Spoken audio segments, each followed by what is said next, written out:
তো বন্ধুরা, আজকে তোমরা দেখতে চলেছ আমরা যে দেশে থাকি ভারতবর্ষ, তার একটা রাজ্য পশ্চিমবঙ্গ, সেটার দীর্ঘতম সেতু।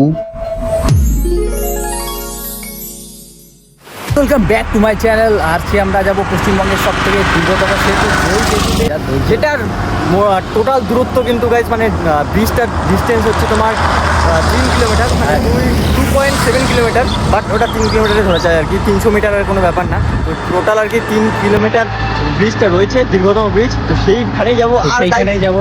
চলো যাওয়া যাক। তো চলো।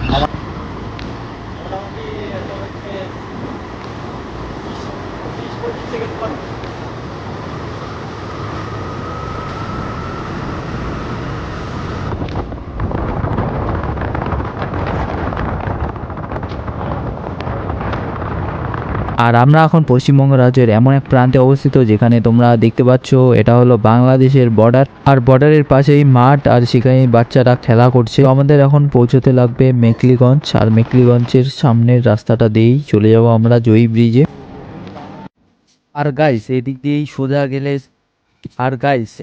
সোজা গেলে তোমরা চলে যাবে 3 বিঘা করিডোর। আর এদিকে জয়ী ব্রিজ পার করে তোমরা যেতে পারবে হলদিবাড়ি, আর তারপরেই জলপাইগুড়ি। আর এখানে সোজা গিয়ে ডান দিকে ঘুরলেই তারপরেই আমরা চলে আসলাম জয়ী ব্রিজে। আর এই ব্রিজের সম্বন্ধে তোমরা তো জানোই, এই ব্রিজটার দৈর্ঘ্য হলো 2.7 কিলোমিটার।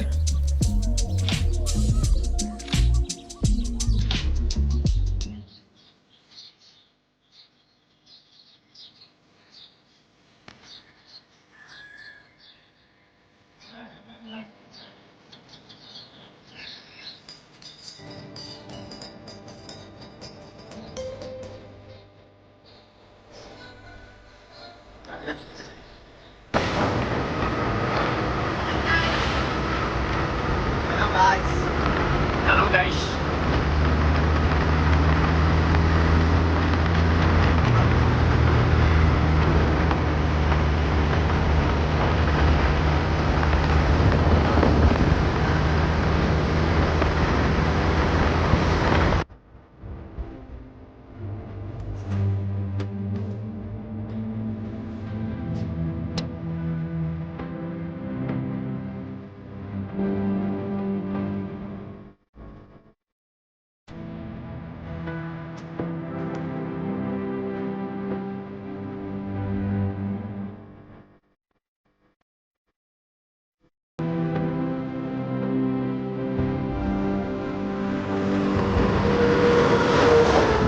আর গাইস ব্রিজের শেষ প্রান্তে কিন্তু এখানে লেখা রয়েছে কত সালে ব্রিজটি বানানো হয়েছে।